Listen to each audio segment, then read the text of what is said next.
अभी बच्चे कैसे हैं? अच्छे हैं। अच्छा, आज आप सबको भोग खिलाने आए हैं। भोग बन गया? बना हुआ है ना? हाँ, भोग खिला के चले जाएंगे। हाँ ठीक है। क्योंकि कई और भी भोग खाने जाना है ना, आज बड़ा निमंत्रण आया है। हाँ, बड़ा निमंत्रण आया आज भोग का। नए नए पकवान आए हैं, है ना। आप बच्चों को क्या लगा? बाबा को क्या कोई लालच हो गई खाने की? क्या करेंगे, इतना सारा आया है तो स्टूल में तो क्या करेंगे बताओ? चक्कर लगाना पड़ेगा ना। सूक्ष्म में सब लेके आते हैं। विचार करो भूख कैसे लगता होगा आजकल। बड़ी सी प्लेट आती है वतन में बैठे होते हैं, वो प्लेट गायब हो जाती है। क्यों? हाँ, क्योंकि भोग लगाने आती है बच्चियां, तो उनको कुछ और याद आता है तो प्लेट गायब। अच्छा, कभी फिर चलो प्लेट रखी है, उसमें से कभी कुछ और सामान गायब हो जाता है। हाँ होता है ना। जैसे मम्मा का एकाग्र का तो बुद्धि योग है, पक्का है, बरोबर खिला के आएंगी, चाहे उनको आधा घंटा भी क्यों ना लगे। ठीक है, कुछ गायब नहीं होता, मतलब पूरा उधर ही रहेंगी, खिलाती रहेंगी। अब सबका बुद्धि योग ऐसे थोड़ी होता है।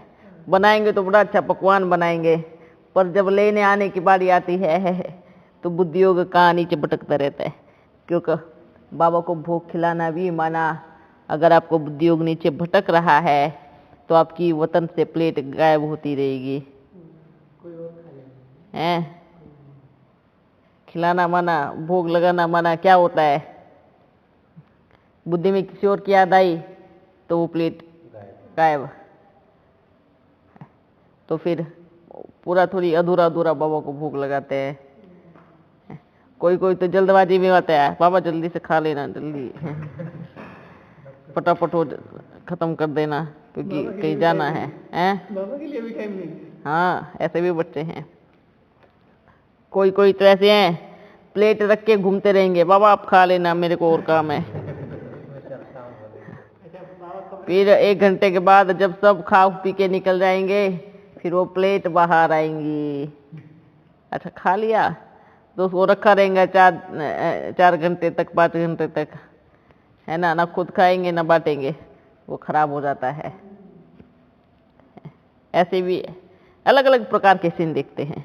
अच्छा, कोई तो लगाते ही नहीं, कोई तो कहता है बाबा जाने दो ना, आप हमारी थाली में आ जाओ, खा लो, बस इतना ही। और क्या, ऐसे भी बच्चे हैं। अलग अलग प्रकार के बच्चे हैं, सबका अलग अलग संस्कार है। दाता के साथ ऐसे नहीं करना चाहिए, पर है ना। अपना बाबा क्या है? दाता है। दाता को पहला भोग स्वीकार कराना चाहिए, घर में अगर बनता है तो। कौन कौन भोग लगाते हैं? अच्छा, कोई कोई अभी बच्चे बोलते हैं भोग लगाते हैं, ओम करके भोग लगाना है। ये सोचते हैं 3 बार ओम करना है, ओम ओम, भोग लग गया। ऐसा कोई होता है क्या? अरे अगर आप ओम कर भी रहे हो तो दिल से बुलाओ तो बाबा को, बाबा आ जाओ, भोग स्वीकार कर लो, और आपका बहुत बहुत धन्यवाद, आपने मुझे इस समय का भोजन दिया है।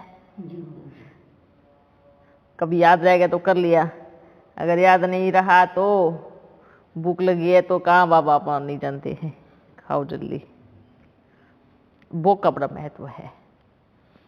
ठीक है, जो भी बच्चियां भोग लगाती है, अपने बुद्धि योग को ठीक करके ठिकाने लगा करके भोग लगाओ। भोग लगाने में भी इतना 5 मिनट 10 मिनट बैठती हैं, भक्ति मार्ग में आधा आधा घंटा 1 1 घंटा निकल जाता है भगवान को भोग लगाने में। लेकिन अपन क्या बोलते हैं, बोला आप आधा घंटा नहीं लगाओ। अगर 5 मिनट भी लगा रहे हैं, 10 मिनट भी लगा रहे हैं, तो बड़ी धैर्यता से लगाओ। तो कहते बाबा जल्दी होती है। आप जल्दी जाओ ना, आप उसी टाइम क्यों जाते हो? आप जल्दी निकलो ताकि आप उस समय तक भोग लगा करके आ जाओ जब भोजन का समय हो। है होना चाहिए ना। कभी कभी भाई भी भोग लगाते हैं क्या? कभी कभी लगाते हैं। बनाते हैं तो लगाते हैं। कभी कभी क्यों लगाते हैं? आप सोचो, कभी कभी भोजन खा के देखो। कभी कभी भोजन खाना। रोज लगाते हैं, पहले बाबा भोग लगाते हैं फिर। अच्छा लगाते हैं ना, चलो अच्छी बात है। सब लगाते हैं। चलो उधर नहीं सही, अपनी थाली में कौन कौन लगाता है? वो 2 गिट्टी खिलाते हैं। बस 2 ही, 2 में पेट भर जाता है बाबा का। बाबा ने बोला था ना 2 गिट्टी खिला दिया करो। अच्छा 2 गिट्टी में पेट भर जाता है ना, बीच बीच में भी खिला दिया करो, चलेगा। अच्छा बच्चों, और सब ठीक है? ठीक है, चलो सबको भोग खिला देते हैं, फिर अपन जा रहे हैं। दे दो भाई। अभी हाँ इसलिए तो बोल रहे हैं। आप सोचो आ गए, बहुत आ गए, ये सोचो। बहुत ज्यादा दिल में आस की आपने 2 दिन। हाँ, दिल में आस का मतलब होता है बाबा को सभी बच्चों से क्या है? प्यार है ना। बच्चों को भी क्या है?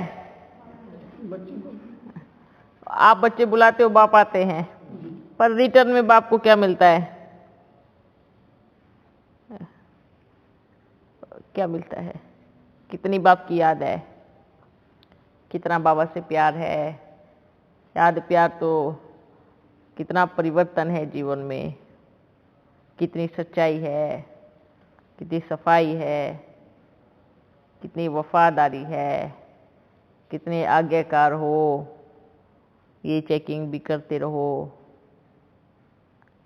ठीक है? क्या ठीक है?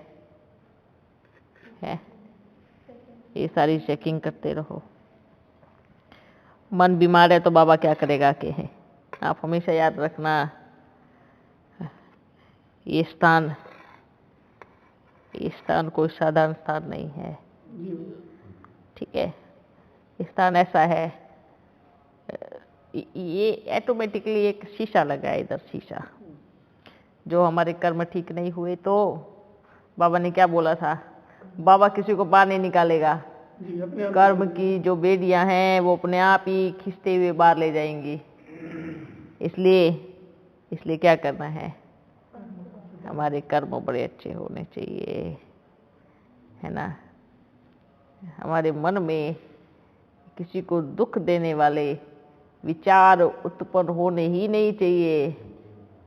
अगर दुख देने वाले विचार उत्पन्न होते हैं तो वो भी पाप कर्म ही है। अगर आपको छोटा लगता है और आप उसी बीमारी के शिकार बन चुके हो तो वो थोड़ा थोड़ा थोड़ा थोड़ा करके कितना बड़ा होगा? बहुत बड़ा होगा, है अंशवंत बन जाता है ना। तो हमारे सबसे पहले तो हमारे मन की मैल निकले। मन की मैल कैसे निकलती है? अगर हमारी छोटी भी बात पे कुछ खिटपिट होती है तो एक दूसरे के प्रति अगर दुर्भावना आ गई तो ये मन की मैल है। ये मन की मैल अगर नहीं धुलेंगी तो पाप कर्म निश्चित बनेगा ही बनेगा। ये आप ब्राह्मण बच्चों की बात बोल रहे हैं। बाहर दुनिया में तो क्या पता कितना चल रहा है, उसका तो कोई गिनती नहीं है। लेकिन ये बाप के बाहर दुनिया में भी क्या बोलते हैं? हम तो कुछ नहीं करते, कि बस किसी के बारे में गलत नहीं बोलो, गलत नहीं सोचो, गलत कुछ उसके प्रति दुर्भावना नहीं रखो, है ना। ऐसे बोलते ना, साधारण सी भाषा में बोल देते हैं ऐसे, किसी को दुख मत दो, किसी को दुख मत दो। साधारण सी भाषा में बाहर दुनिया में बोलते हैं। अगर बाप के बच्चों में ऐसी भावना आई तो सोच लो वो पाप कर्म बन रहा है, ठीक है। अच्छा, कई बार तो हमें पता ही लगता है कि हमारे इस संस्कार के द्वारा किसी को तकलीफ मिलती है। सबसे बड़ी समस्या ये है, मतलब अपनी चेकिंग ही नहीं होती। और अगर थोड़ा बहुत पता भी पड़ता है तो हम क्या सोचते हैं, इतना वो चला लेगा ना सामने वाला, इतना भी नहीं चलाएगा क्या? है, ये भी गलत बात है। हम जानते हैं हमारे द्वारा तकलीफ दी जा रही है, हम पता है हमें, उसके बाद भी अगर हम चेंज नहीं करते हैं तो ये भी बहुत बड़ा पाप कर्म है। ये बहुत छोटी बातें हैं, पर यही बातें हमें जीवन में सफलता बहुत, अगर ये बातें हमने परिवर्तन नहीं किया तो हमारी उन्नति कभी नहीं हो सकती। हम चाहे कितने भी बड़े कलाकार या फिर कितने भी बड़े योगी वक्ता बन जावे, पर सफलता आंतरिक रूप से कभी नहीं हो पाएगी। ठीक है, इसलिए क्या करना है, पहले तो खुद की चेकिंग करनी है, मेरे द्वारा किसी को तकलीफ तो नहीं हो रही है, और अगर हो रही है तो उसको बदलो। अपनी कमियों पे पर्दा नहीं डालना चाहिए, है ना? क्या नहीं करना चाहिए? अच्छा, एक और बता रहे हैं, कई कई बच्चे ना इधर इधर बैठते हैं बाबा के, जब अपने बाबा आते हैं उधर बैठता है, कोई इधर बैठता है। आप सबको मालूम है उनको दृष्टि देने में कितना दिक्कत होता होगा। हर जगह ऐसा देखा है अपन ने। खुद आप लोग बच्चों को देखना चाहिए, कितना घूमना पड़ता होगा उनको, है? वो कोई ऐसा नहीं है कि उसको अभ्यास है शरीर में किधर भी घूमने का या एक्सरसाइज करने का, है? खुद आगे होना चाहिए, खुद अपने बच्चे उनको भी आगे करो, उस स्थान को खाली करो। इतना इतना एरिया होना है, बस इतना इतना और इतना, ठीक है सबको। और फिर किसी को दृष्टि नहीं मिलती तो पीछे छुप के बैठते हैं, बोलते बाबा ने हमें देखा ही नहीं, फिर ये शिकायत करते हैं। ठीक है, ये शिकायत भी नहीं करनी है। या तो सामने बैठो, या तो फिर अगर जगह नहीं है तो सीधा बाबा से दृष्टि लेने के बाद भले उधर बैठो। किनका? भैया का। क्या? बोले आत्माओं को भोग लगाते हैं उसका नहीं लगाना, आदत पड़ जाएंगी तो छोड़ेंगी नहीं। एक बाबा को इसलिए भगवान को भोग लगाया जाता है, आत्माओं को नहीं लगाया जाता। फिर बाबा, हाँ, अगर आत्माओं को भोग लगाया, उनको टेस्टी लगा तो फिर वो हमेशा भोग खाएंगी। ये खाना है, वो खाना है, ये खाना है ना? छोड़ के नहीं जाएगी फिर, है ना? इसलिए और खाती भी कितना कितना है। खिलाते रहो, पूरे घर का राशन खत्म हो जाएगा।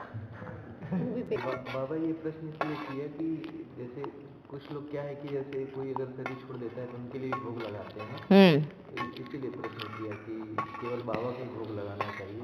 बाबा को साथ में रख के लगाओ। अगर किसी का शरीर छूटा है, उनको भोग लगाना है, तो पहले बाबा को स्वीकार करो और फिर बाबा को बोलो, बाबा आपको अगर लगता है कि उसको भोग लगाना चाहिए तो आप लगाना, हमने आपको लगाया है। ठीक है, ऐसे सोचना है। मतलब कितनी भी महान आत्मा हो बाबा तो भी आप बाप के द्वारा खिलाओ।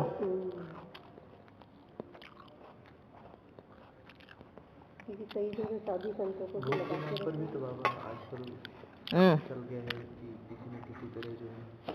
आप सोचो, अगर कोई मैया को बोलता है भोग लगाना हमारे उसको, आज तक मैया ने किसी को भी भोग नहीं लगाया सिवाय बाबा के।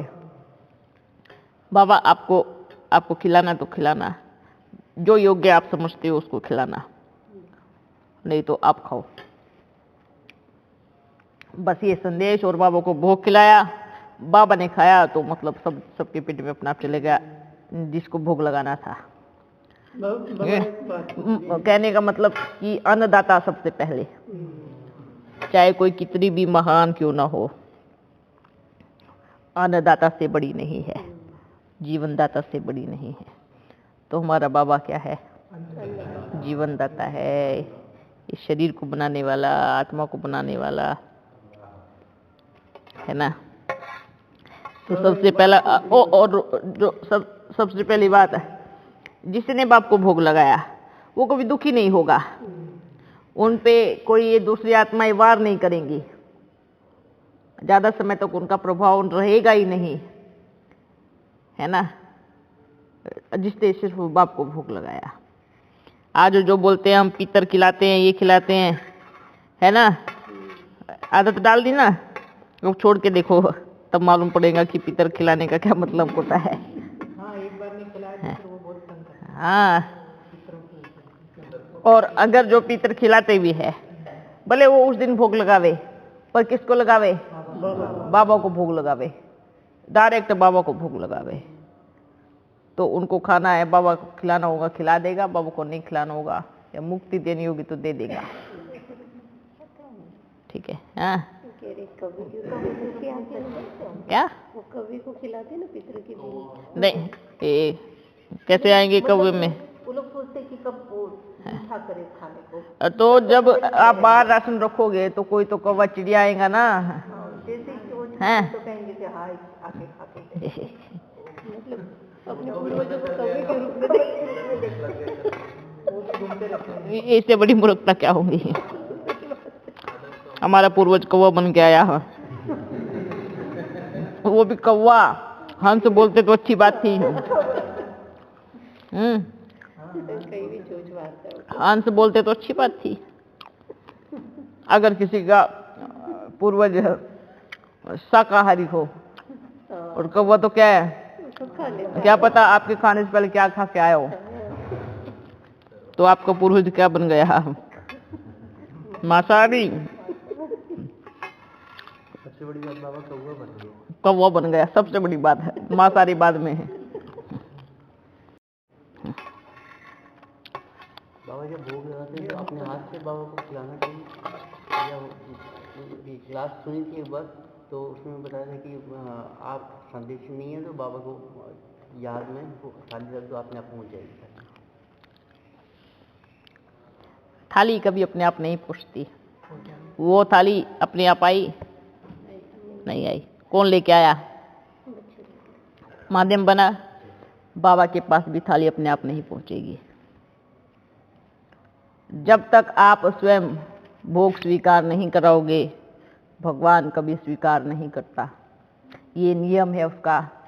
वो बिना बुलाए मेहमान नहीं है, वो सच्चा और अच्छा साथी है, रॉयल है।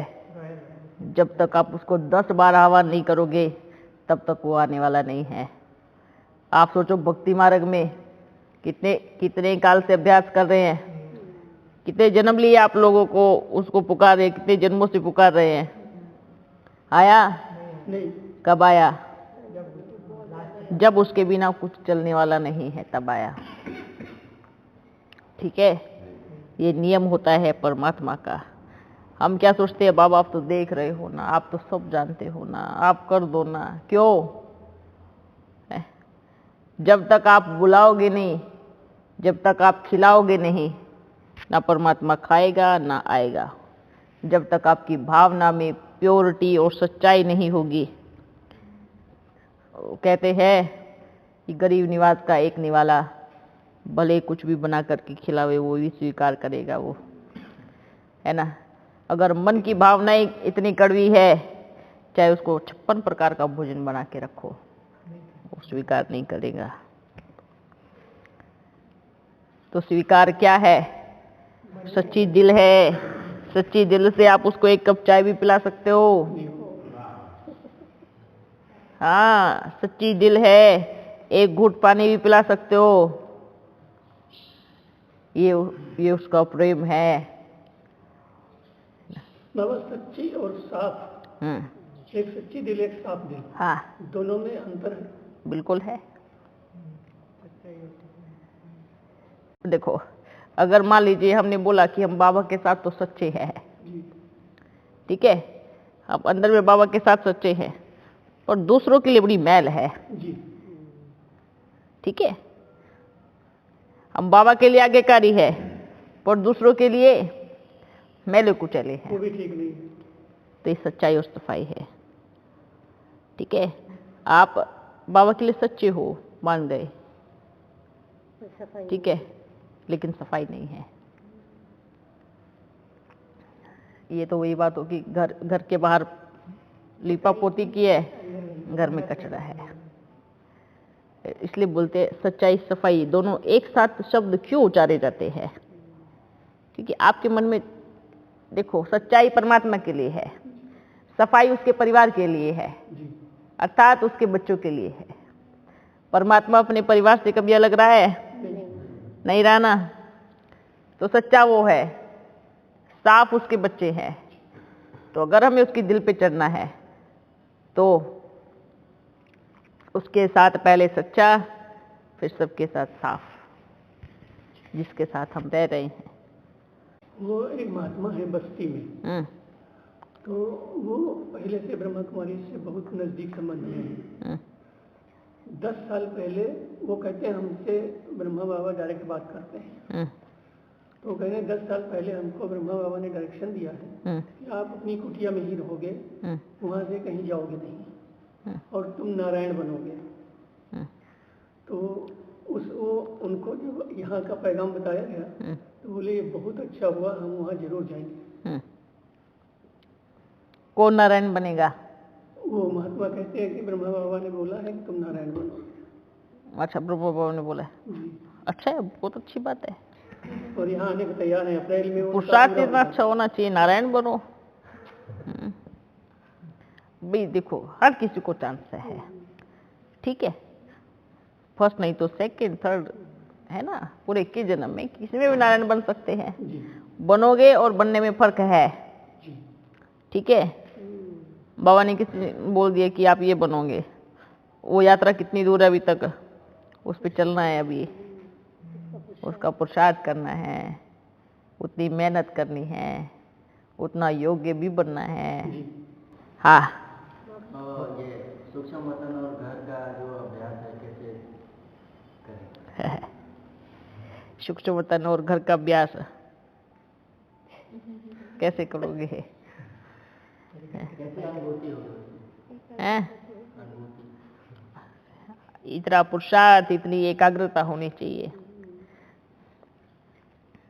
अगर हमारा मन इतना चंचल होगा, बाबू के पास टिकेगा ही नहीं, तो कैसे हम अनुभूति कर सकते हैं उस चीज की, है ना।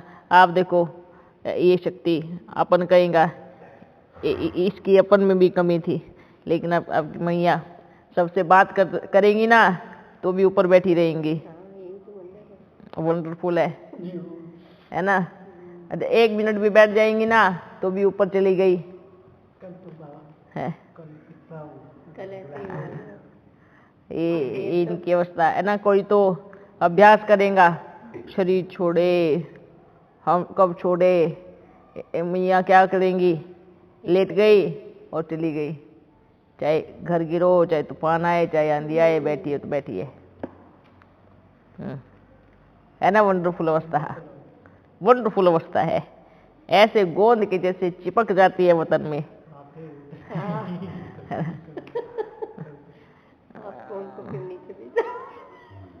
नीचे आने में भी कितना मेहनत लगता है ना। क्यों, क्या होता है ना, अगर ये चले गए तो बाद में शरीर में आने में इतना सेटिंग होने में बहुत 2-4 घंटा चला जाता है ना। अगर 2 घंटा भी ऊपर रहे तो ये अच्छी अवस्था है ना। वंडरफुल अवस्था है। आपको भी जाना है, क्या करेगा जा करके ऐसा अवस्था बनाना है। हाँ, तो उसके लिए मेहनत करो, पुरुषार्थ करो। अगर आप बच्चे ये सोचते होगे मैया योग करती है या नहीं करती, मन में आता है कभी विचार आता है मैया को कभी योग करते हुए देखते हो? पर वो योगी करती है। अगर वो उधर जाएंगी ना भंडारे में देखने के लिए, अगर 2 मिनट इसलिए मैया को मना किया, वो बैठना नहीं ज्यादा देर तक। बैठती है तो सीधा कहाँ बैठती है? ऊपर। फिर आप हिलाते रहो, जगाते रहो, ढोल बजाते रहो, नहीं आएगी।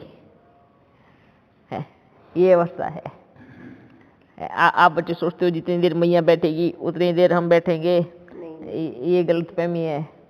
आप खुद बैठो, अभ्यास करो, अच्छे से करो। बाबा साहब ये मैया को देखते रहते हैं कि मैया उठी तो हम उठेंगे, हाँ, ये मूर्खता है। ऐसी मैया की अवस्था है ना, 1 सेकंड में गायब, ढूंढते रहना फिर। इसलिए अपन नहीं, बाबा नहीं मना किया ज्यादा समय तक बैठना नहीं है, अभ्यास नहीं करना है बैठ के। अभी भी कहाँ है मैया? देखो है ना, अपने स्थान पे ऊपर है। तो आप उनकी डिश नहीं करो, पुरुषार्थ में तो कभी नहीं करना है, ठीक है? पुरुषार्थ में तो रीच करो, अच्छा तेजी से पुरुषार्थ करो। जितनी देर ऐसा नहीं मैया उठेंगी बैठेंगी तो हम करेंगे, ठीक है? दुनिया में क्या होता है ना, किसी के अंदर कोई आत्मा आ जाती है ना, उसको कुछ भी ऐसे करते हैं तो तुरंत 2 मिनट में वो हो जाती है। मैया की अवस्था पता कैसी है? ये अगर एक बार इन्होंने अपने से अलग कर लिया तो दुनिया की कोई ताकत नहीं इनको वापस लेके आ सकती है। ये वो खुद आ सकती है या बाबा भेज सकता है, ठीक है? सिर्फ देख करके इस स्थान को, इतने बच्चे हैं, कहाँ जाएंगे? ये बस इतना ही। तो इसलिए क्योंकि मैया को ये भी भान नहीं है कि वो स्त्री है पुरुष है, उसको ये भी भान नहीं है। लोगों को लगता है ये, हाँ, ये भी भान नहीं है उसको ये स्त्री है ये पुरुष है, इनके ऑर्गन्स क्या है ये भी भूल गई है, ये भी उनको दिमाग में नहीं है। तो आप बच्चे क्या सोचते हो हैं? इनकी अवस्था क्या होगी? आज तक किसी को नहीं बताया, जितना भी बताते हैं अपन बताते हैं, पर आज तक किसी को, मतलब ऐसी अवस्था है कि कुछ भी होता रहे सामने, कोई भी पिक्चर चलती रहे, फर्क नहीं पड़ेगा। ऐसा योग है आपकी माता जी का। बाबा मतलब बाबा की याद चलते फिरते करो, वही असली योग। वही असली योग नहीं है, आप बच्चों के लिए बैठ के करो 2-3 घंटा। ये योग इनके लिए है। इनका अभ्यास हो चुका है ना वो। अगर वो बैठ गई तो बैठ गई, बैठने नहीं देना। नहीं थोड़ी बहुत तो आप कब तक रोकोगे? वो इधर नहीं तो उधर जाके बैठेंगी। वो अपने हिसाब से करें थोड़ा। आपको लगता है मैया टेलीफोन चला रही है, ये वो कुछ नहीं है, धुंधला है उनके सामने, ठीक है? ये राज की बात है। आप देखते हो तो पूरा घुस जाते हो, वो देखती है तो फर्क नहीं पड़ता। हम वही पूछते थे भैया से, कैसे आप ऊपर नीचे होते हो, समझ में नहीं आते, नीचे तो होते नहीं हो। ये अवस्था होनी चाहिए सच्चा योगी जीवन। ऐसी अवस्था को पाने के लिए इतने साधु महात्मा जंगलों में जाकर के बैठे तो भी ऐसी अवस्था नहीं हुई है, ठीक है? ऐसी अवस्था को प्राप्त करने के लिए कितनों ने अपना घर का त्याग किया है, कितने वर्षों तक वो तपस्या करते हैं, फिर भी वो जीत नहीं पाए। और आपकी मैया इतने सारे बच्चों के बीच में रहते हुए, इतने सारे बच्चों, कोई इतना बुद्धि को भ्रष्ट करने वाले बच्चे भी होते हैं, इतना समय फिर भी उनकी अवस्था देखो। ये है सच्चा तपस्वी जीवन।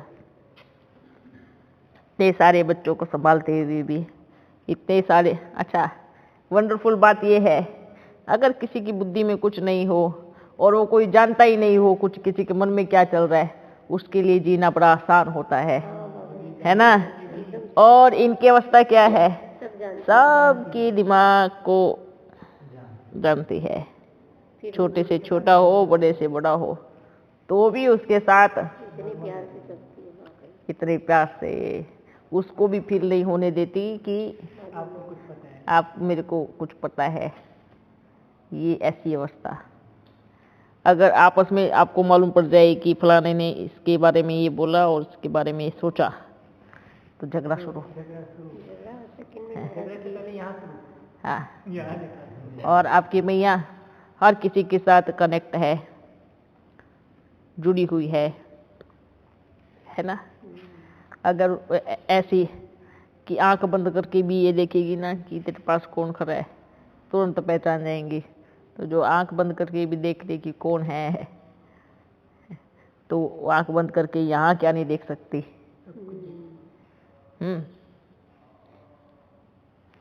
विचार करो कैसी अवस्था बनानी है। इनके माफिक तो 10% भी नहीं हुई है। 1% भी नहीं हुई हैं? किसी ने कुछ बोला, जवाब दे दिया, तो मन में खिटपिट होना शुरू हो जाती है।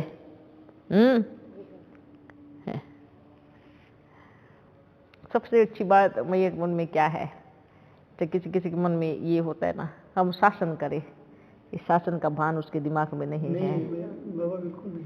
ठीक है, ये जो पद का मान इनके साथ रहने वालों के मन में है ना, घूमता रहेगा, हम ये करें, ऐसे करें, ऐसे करें जैसे, लेकिन कभी नहीं हो सकता, क्योंकि ये उस पद पे बैठी नहीं है। उसके मन में तो वो चीज आएगा ना जो उस पद पे। सिर्फ बाप ने जितना बोला है, निमित्त बन के इतना संभाला है, इतना ही संभाला है ना। लेकिन ये यही नहीं है अंदर। सिर्फ ये है कि बाबा आप जिस दिन कहोगे छोड़ दो सबको, तो अपन छोड़ के चले जाएंगे। इतनी अवस्था मजबूत है। अगर आप सबको कहेंगे छोड़ दो सबको, तो कुछ तो सामान लेके जाएंगे, आई वेले में कुछ काम आए। पर मैया की अवस्था कैसी है? तुरंत 1 सेकेंड में। ठीक है, तो क्या बनना है? इसलिए कहीं पर भी अटकना लटकना नहीं है। कोई मुझे सम्मान दे, कोई मुझे रिस्पेक्ट करे, ये भी देवाभिमान है। मैं अच्छा ज्ञान सुनाता हूँ या मैं अच्छा ज्ञान सुनाती हूँ, ये भी देवाभिमान है। कोई मेरी तरफ अटेंशन दे, ये भी क्या है? इसलिए सोचो, इन सब चीज से पार जाना है? ठीक है, तो ये सबके लिए है। जो इधर है भी नहीं उनके लिए भी है। जो सुन रहे होंगे बाप की बात, उनके लिए भी विशेष बात है। कोई बच्चे सोचते हैं ये मैया का चेहरा बड़ा भोला है, कोई भी अपने साइड में ले सकता है। ठीक है, शुरू में गलतफहमी पैदा कर लेते हैं, है ना। ये बड़ी मूर्खता वाली बात है। ये चेहरा भले भोला है, सच्चाई सफाई वाला है, इनोसेंट है, पर कोई इसको अपने वश में नहीं कर सकता। ठीक है, ये सिर्फ देखती है दिलों को, मन को। साफ है तो वो मेरा बच्चा है, नहीं है तो भी वो मेरा ही बच्चा है। लेकिन पहले मूर्खता ठीक करो, है ना। साफ है तो पहले नंबर में गोदी में है, नहीं है तो नीचे खड़ा रहो, जब साफ आएगा तब बिठाने वाली हूँ। ठीक है, इसलिए बच्चों, ये देखो मैया अभी अपने को कर रही है, बाबा नहीं बोलना है, इतनी महिमा नहीं सुनो है।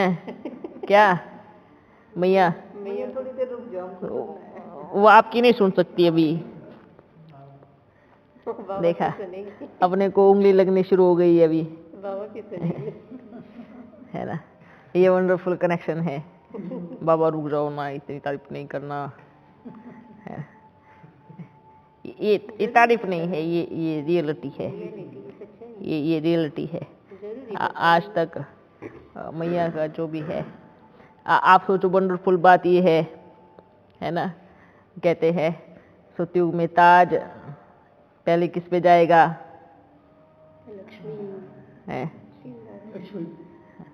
वो जो नारायण के ऊपर ताज रखा जाएगा ना, नहीं, पहले वो लक्ष्मी के ऊपर आएगा, फिर वो बाद में नारायण के ऊपर रखा जाएगा। तभी तो लक्ष्मी ऐसा, इसीलिए पहले लक्ष्मी फिर हाँ, ठीक है। नारायण उसको डायरेक्ट धारण नहीं कर सकता, ये एक राज की बात है, ये राज की बात है भाई, सच में। ये क्यों बोलते ना, वो जो हीरा जड़ा होता है ना, जिसकी वैल्यू है आज भी, तो उसको पहले लक्ष्मी धारण करती है, उसके बाद वो नारायण के सिर पे रखा जाता है। इसलिए राज्य लक्ष्मी और नारायण का होता है।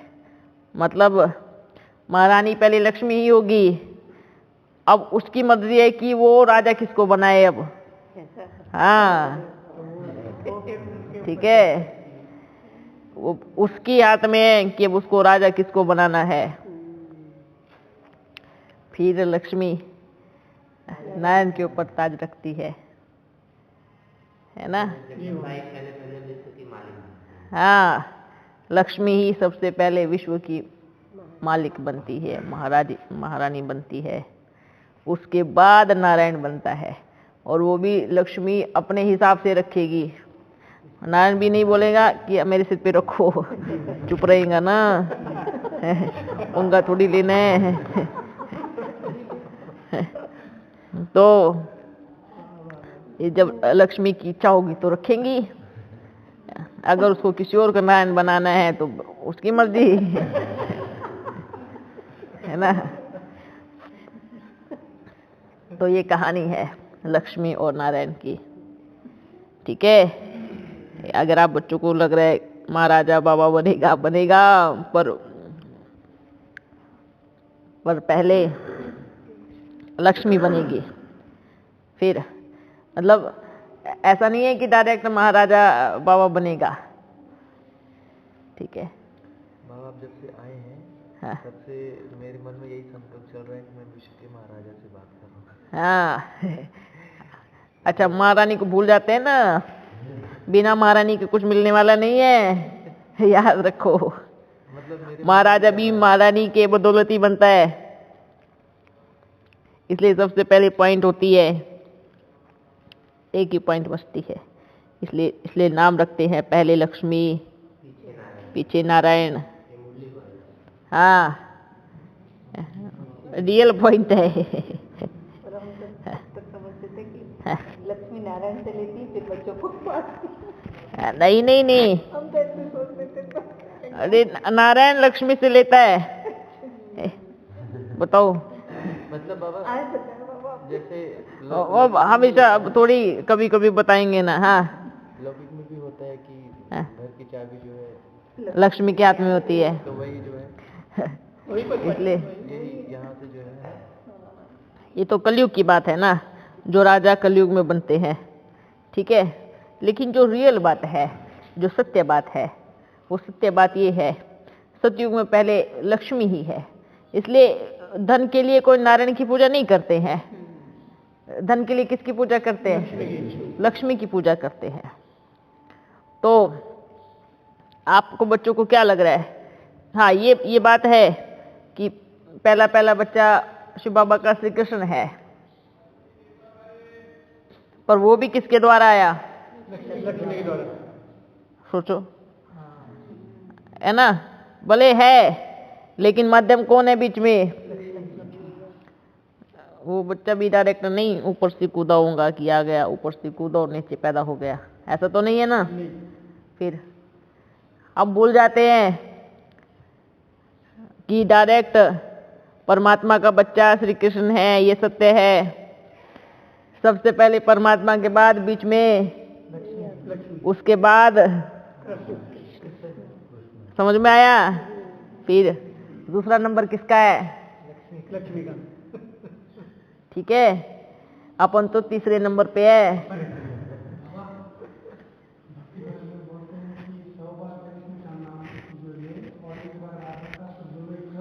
हाँ, समझ में आया। दादा को मुक्ति का द्वार बोला गया है, ठीक है। इसलिए ये हम सोचते हैं परमात्मा का बच्चा श्री कृष्ण, ये बहुत अच्छी बात है, सबको मालूम है। लेकिन परमात्मा के बाद पहले बीच में लक्ष्मी है, राधे है, उसके बाद तो ताज कोई नारायण अपने आप नहीं पहनता है, जो पैदा करेगी वही ताज पहनाएगी। हाँ, नहीं तो कोई और ताज पहनाने के लायक नहीं, जो उतारेगी वही। तो दूसरे नंबर पे कौन हुई? कौन हुई? लक्ष्मी हुई दूसरे नंबर पे। और वंडरफुल बात है, चैतन्य में लक्ष्मी आपके साथ में है। चैतन्य में है, लेकिन उसकी होती नहीं सब। कोई नहीं ना, बाद में मालूम पड़ता है ना, बाद में मालूम पड़ेगा, कोई बात नहीं, है ना। इसलिए बच्चों, सिर्फ आपकी लक्ष्मी को कुछ नहीं चाहिए, आपस में मिल के रहो, है ना। आप किसी से भी कोई डिमांड किया आज तक? नहीं किया। और जगह चले जाओ, जाके देखो। अगर कन्याओं को भी समर्पित करेंगे तो क्या कहेंगे?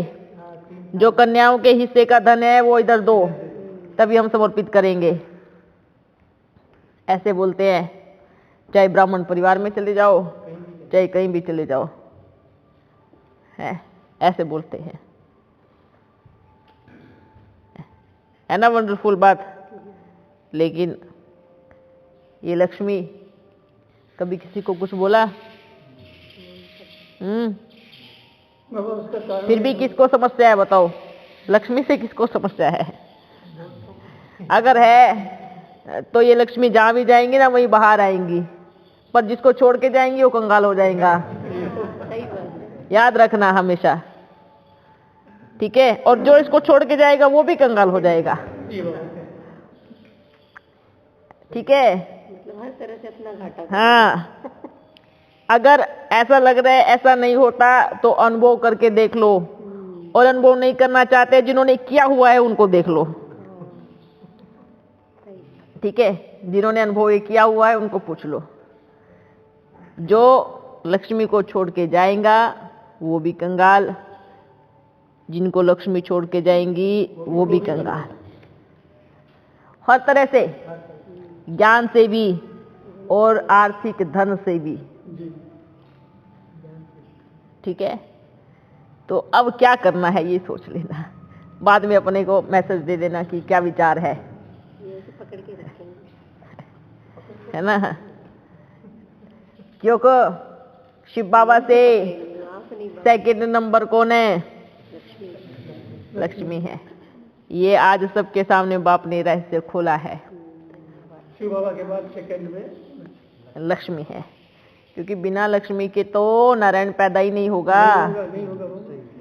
फिर भले उसने कितना भी पुरुषार्थ क्यों ना किया हो, फिर भी उसके अंदर ये शक्ति नहीं है कि वो अपने आप धरती पे पैदा हो जावे। जब अपने परमात्मा के अंदर ये शक्ति नहीं है तो उसके अंदर बाबा के लिए नहीं बोलते। आप सोचो, अगर परमात्मा को भी आना पड़ेगा तो भी नारी के गर्भ से जन्म लेना पड़ेगा ही पड़ेगा, चाहे पवित्रता से आधार क्यों ना हो। इसलिए भले अपन ने कितना भी, कितने जन्मों तक कितनी भी तपस्या की हो, पर आना तो नारी के गर्भ से ही है। तो प्रथम लक्ष्मी इस धरती पर, ठीक है। इसलिए समझो आप लक्ष्मी की शक्तियां हो, आप सब ताकत हो, है ना। हाँ, ये जैसे दूसरा पहलू ये है, क्योंकि लक्ष्मी तो अपने आप में लक्ष्मी है, उसको किसी से मांगने की जरूरत नहीं है, ठीक है। मांगते कौन है? बच्चे। हमेशा याद रखना, ये सच में सत्य है कि अगर बाबा बच्चे को लेकर के कहीं पर भी जाएगा ना, बोले जंगल में भी क्यों ना जाए, तो पूरी प्रकृति उसकी है, ठीक है, सब कुछ हाजिर। खाने पीने से लेकर के सब कुछ एवरीडी प्रकृति खुद करेगी। हैं, विचार करो। लेकिन क्या हम बच्चे उसके बिना कुछ है? कुछ नहीं है? जीरो भी नहीं है। आप इनको सिर्फ साधारण रूप से देखते हो बारी बारी, पर इनका जो पीछे वाला जो हिस्सा है ना, ये अभी तक किसी ने देखा नहीं है। एक बार दिखा दीजिए सबको। हैं? हाँ, तभी तो समझ ठीक है, जरूर दिखाएंगे, जरूर दिखाएंगे। ये तो मतलब समझाने में जो ना माने वो देवता नहीं। हाँ उनको दिखाना पड़ेगा कैसे। ठीक है। इसलिए बच्चों, सबसे बड़ा भाग्य तो ये रखो कि आप रह किसके साथ रहे हो। ठीक है, ये सबसे ऊंच भाग्य है। क्यों ये सब बोलते हैं ना, मैं ब्रह्मा हूँ, मैं प्रजापिता हूँ, मैं ये हूँ, ये मैं वो हूँ। उनको बोलो कुछ भी नहीं हो। ठीक है, जिस नारी शक्ति का अपना रूप है ना, कुछ भी नहीं हो आप। 2 मिनट में कंगाल कर देगी आपको। है ना? इसलिए तो पहला नंबर दिया है ना, धरती पर पहला नंबर। ठीक है, इसलिए ये बुद्धि से भूल जाओ कि श्री कृष्ण फर्स्ट है, प्रिंस है, प्रिंसेस राधा है पहले। ठीक है ना? श्री कृष्ण का जन्म तो पता चल गया, राधे का जन्म कैसे? अद्भुत है। अभी आज एक बताया, फिर कभी बाद में बताएंगे। हाँ बाबा, हॉस्पिटल की सेवा पे विचार। हाँ, भले करो, लेकिन खुद की सेफ्टी करके जरूर जाना, क्योंकि आज बीमारियां भी अलग अलग प्रकार की लगी हुई है ना। तो खुद की सेफ्टी, ज्यादा सोचना नहीं है, पर सेफ्टी करके जाना है। मास्क वगैरह पूरा बिल्कुल। हाँ, ठीक है ना? ओके। आज तो लक्ष्मी का वर्णन सुनाया। इससे बहुत बहुत धन्यवाद बाबा। महीन पोटली खुली आपका, अद्भुत पोटली। हाँ, एक काम ये भी कर सकते हैं कि जो मेडिकल स्टोर है उनको अपन बोलें कि आपके यहाँ जो दवाई लेने आएगा उसको पर्चा दीजिए। इतना तो कर सकते हैं मेडिकल स्टोर वाले से। बिल्कुल कर सकते हैं। ठीक है, ओके। कैसे नहीं, पहले लक्ष्मी का दिमाग में डालो, लक्ष्मी की वैल्यू करो पहले। ठीक है, पुरुषार्थ अपने आप हो जाएगा। समझ में आ रहा है? इसलिए ऐसे चलते फिरते साधारण नहीं देखो।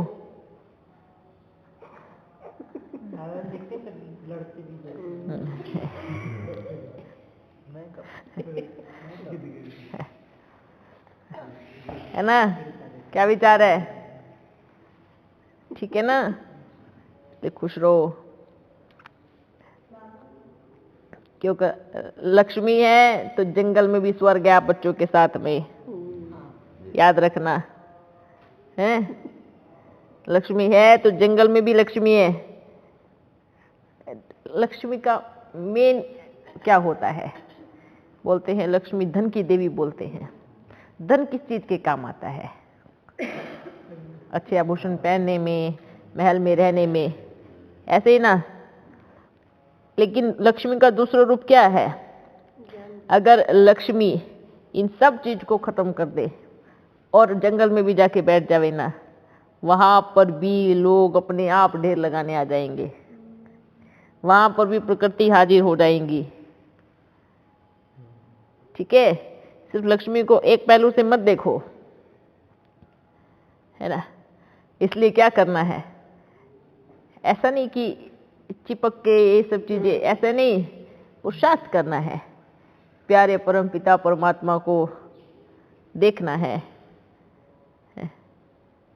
बाबा के प्रति हमारा प्रेम होना चाहिए, माँ के प्रति हमारा रिस्पेक्ट होना चाहिए, रिगार्ड होना चाहिए, आज्ञाकारी पुत्र बनने चाहिए।